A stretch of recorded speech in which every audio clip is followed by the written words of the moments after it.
ये old female है, हमारे पास प्रेजेंट की है, कफ विद फूटम और शॉर्टनेस ऑफ ब्रेथ के साथ। सर इनके ब्लड एक्सपोजर की हिस्ट्री भी है पहले घर में, और ब्लड एक्सपोजर की हिस्ट्री है सर इनकी। सर जब इनका एग्जामिनेशन किया था बायलैटरल जो हमें स्पैज्म मिला है और चेस्ट में। It's better to use the word wheeze rather than spasm. Yes, sir. Spasm is a physical phenomenon. Yes, sir. Wheeze is the clinical finding, right? Yes, sir.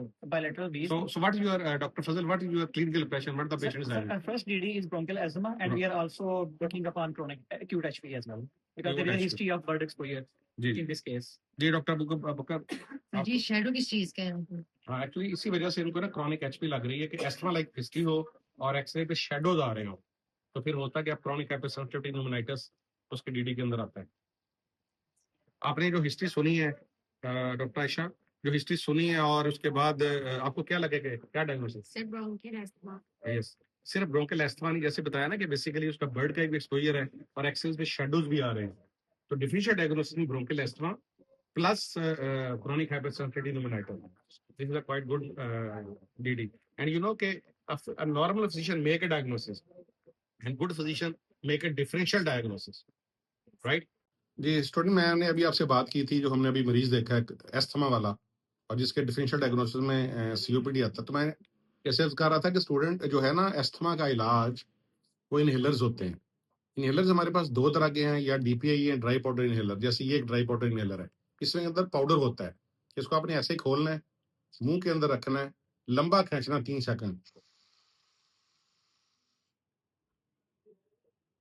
10 second के लिए सांस को होल्ड करना है।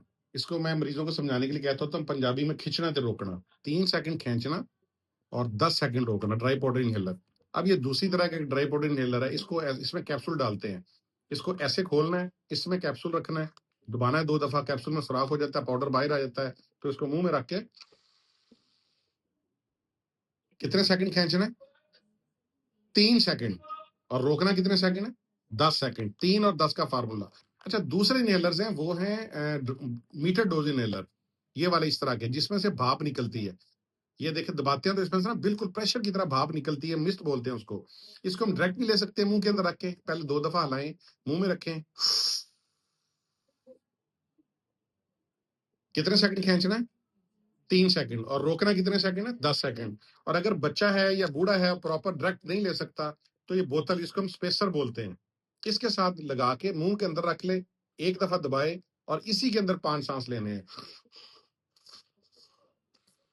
5 सांस बराबर हैं एक लंबे सांस के, तो बोतल के साथ ले लें, एफिकेसी बढ़ जाती है 15 से 30 second, right? Metered dose inhaler, dry powder inhaler, और फिर पावर चेक करने के लिए ये हमारे पास पीक फ्लो मीटर है, इससे हम एस्थमा को डायग्नोज करते हैं। उसके बाद फिर कि दवाइयां जो आप इनहेलर लिख के देते हो वो सही असर कर रहे हैं कि नहीं कर रहे, तो इसी से पावर चेक करते हैं।